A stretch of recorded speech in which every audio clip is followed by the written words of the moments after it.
The sky cracked open above my field, and I dropped my flashlight and ran toward the fire. It was near midnight when I saw the light fall from the clouds like a burning coin. I live alone on a farm outside a small town, and that night I was checking a broken fence when the whole sky turned white. The light hit the ground about 3 miles from my house, and the sound that followed shook the windows of my truck. I did not think. I just drove. When I reached the crash site, smoke was rising from a deep hole in the wheat field. My hands were shaking, but I climbed down anyway. At the bottom of that hole, curled into a tight ball, was a child. Not a human child. Her skin had a soft blue shine to it, and her fingers had one extra joint each. Her eyes were wide and violet, and they were locked on me with pure fear. I held up both hands so she could see I was not a threat. My voice came out shaky, but I said the only thing that made sense to me in that moment. "It is okay. I will not hurt you." She did not understand my words, but something in my tone reached her. She stopped shaking so hard. When I reached down slowly, she let me lift her out of that hole. I did not call the police. I did not call anyone. I sat in my truck with her wrapped in my jacket, and I made a choice that would change both our lives forever. I decided to take her home. For the first few weeks, she barely spoke and barely slept. She flinched at loud sounds and stared out the window like she expected the sky to fall again.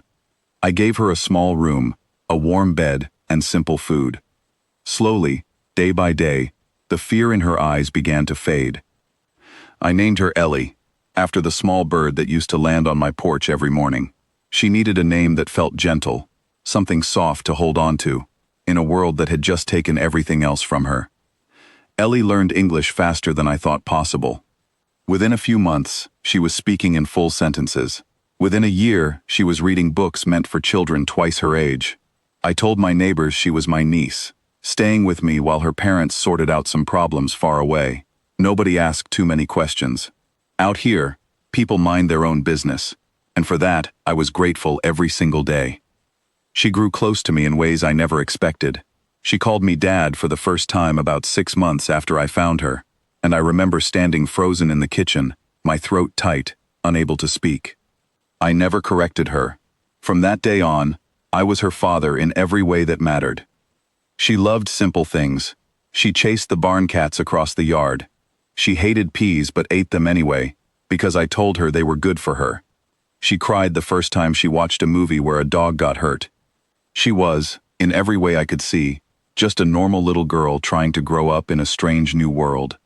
But there were nights when I heard her talking through the thin wall between our rooms.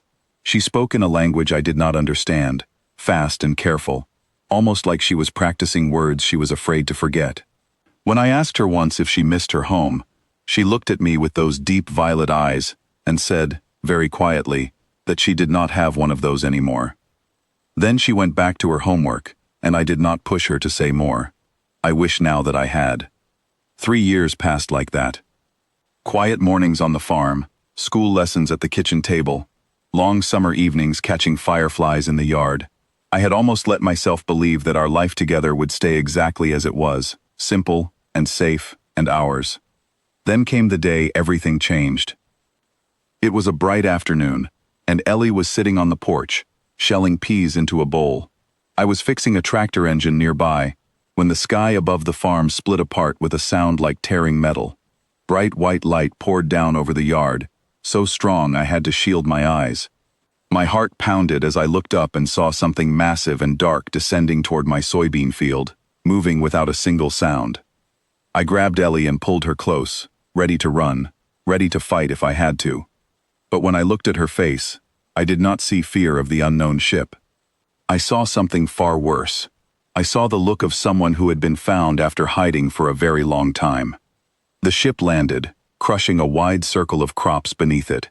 A ramp lowered, and 6 tall figures walked down, wearing deep violet robes that matched the color of Ellie's eyes exactly.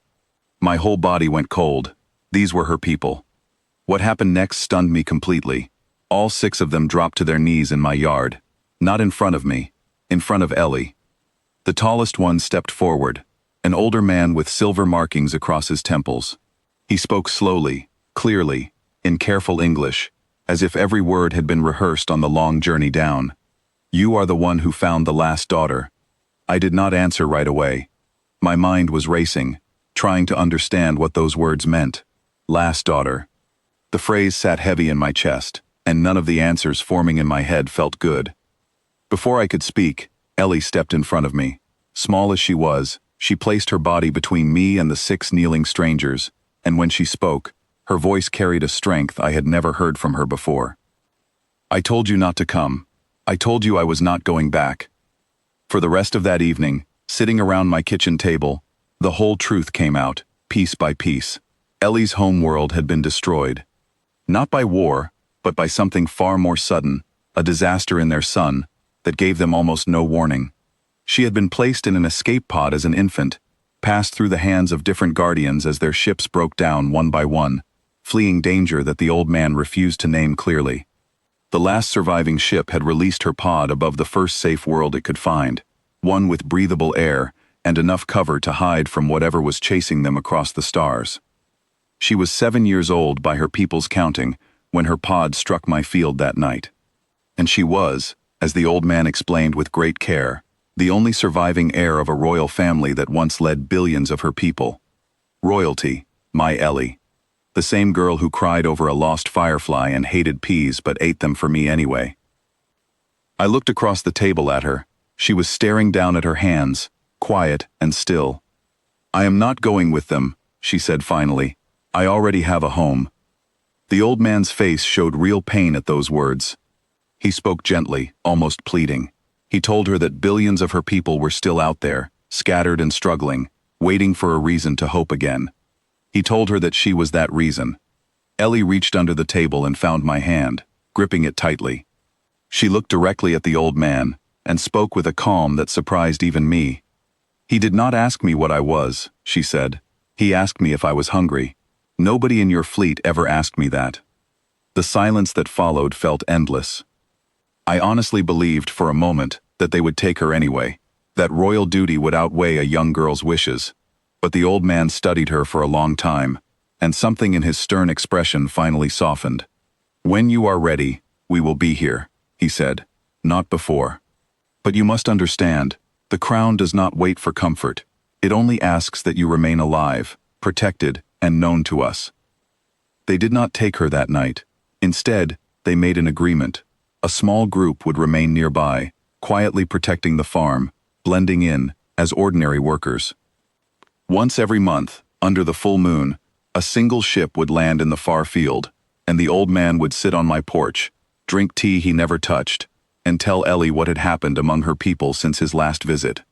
She always listened carefully. She asked sharp, thoughtful questions, and I could see, with a strange mix of pride and worry, a young queen slowly taking shape inside the child I had raised. But at the end of every visit, she said the same words to him. Tell them I am not ready yet. And every time, the old man nodded, looked at me with quiet respect, and said the same thing in return. She is well. For now, that will have to be enough. It is enough. For now, on this farm, in this kitchen, with peas to shell and lessons to check, and a girl who still calls me Dad, without a single moment of hesitation, it is more than enough. It is everything I could ever want. Let the billions wait a little longer. I spent my whole life without knowing I was waiting for a scared child in a burning field to need me.